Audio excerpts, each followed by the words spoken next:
very much. Good evening, everyone. I would like to start with a question. Who of you know someone who has been treated with chemotherapy? That's quite a lot. I'm impressed. So basically, for those who don't know what chemotherapy is, it's a treatment by which chemotherapeutic agents that target dividing cells are infused into the body, and they are used to treat cancer. So they really target the cancer cells, but the problem is that they also target healthy cells in the body, and they cause side effects. And one of the most prominent side effects is chemotherapy-induced peripheral neuropathy or nerve degeneration induced by chemotherapeutic agents. And it typically starts. So here's a schematic of a nervous system, the peripheral nervous system that innervates our extremities, for example, in our body. With these chemotherapeutic agents, neuropathy typically starts in the hands and feet, and it leads to symptoms such as tingling, numbness, temperature sensitivity, or pain. The problem with this is that it's a cause. If patients are severely affected by these symptoms, they cannot continue with chemotherapy, so they have to terminate treatment, which really affects the treatment of the cancer, and they might die because they cannot be treated for the cancer anymore. And the problem is that there are no cures that are available for this condition. So we are using, in my lab, the zebrafish as a model system to study neuropathy, because zebrafish are very easy to maintain. We can put chemotherapeutic agents into the water, and most important of all is they're very similar in terms of their genetic or genes that they have to humans. So it's known that about 82% of genes that cause diseases in humans also are maintained in the zebrafish. So we can really use that model organism to study the mechanisms that lead in humans to neuropathy. And so we're using especially the larval fish because, as you can see, they're optically clear. And so we can visualize the nerve cells within the animals with fluorescent markers or glowing genes.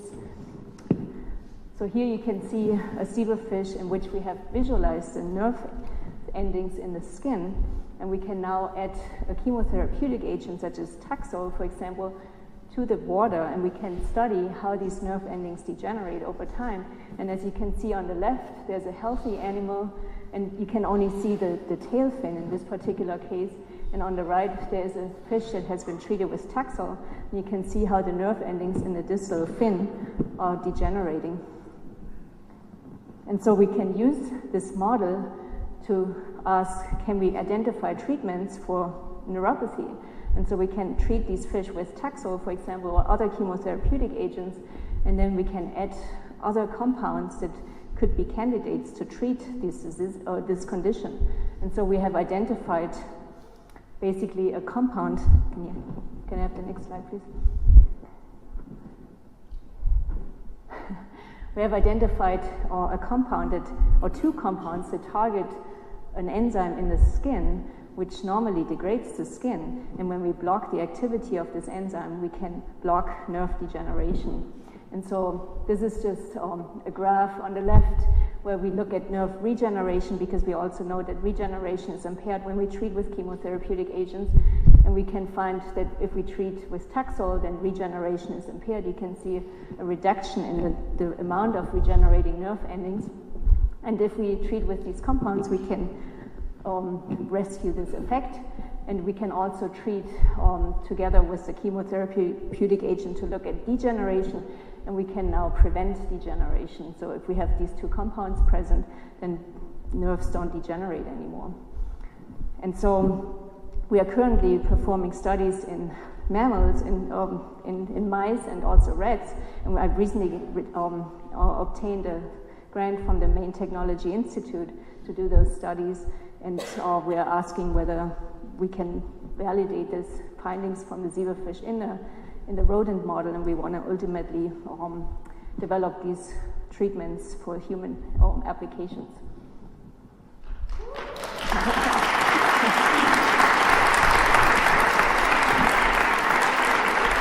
Thank you, Sandra. Any questions to start off with? Anybody has anything? Over here. How long would it take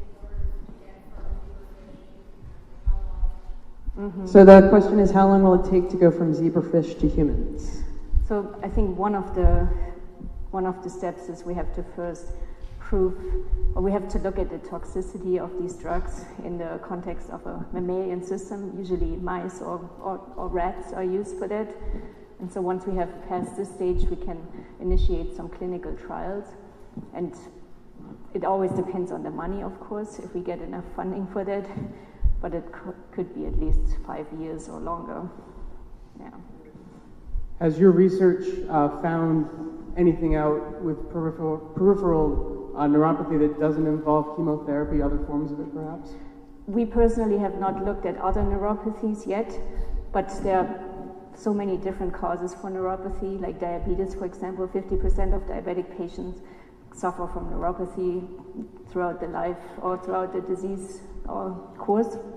And so we think that maybe the mechanism that we have identified with chemotherapy might also apply to diabetic peripheral neuropathy, and so we have started to look at this also.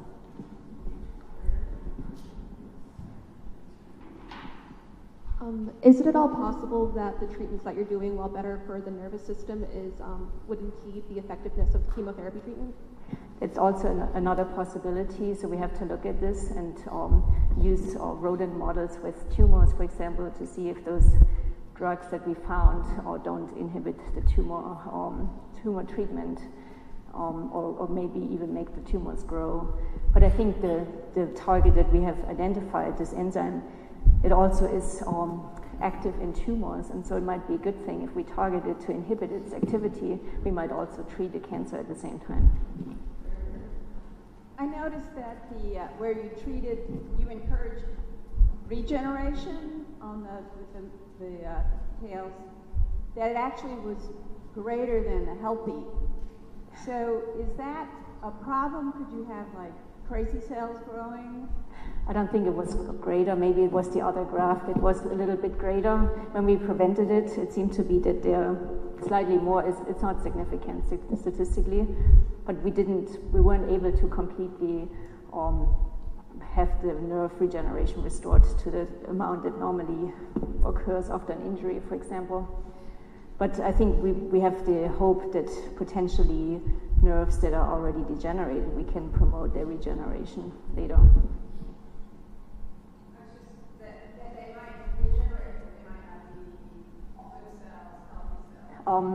I think once they are regenerated, or the act of regeneration already suggests that they are healthy enough to be functional.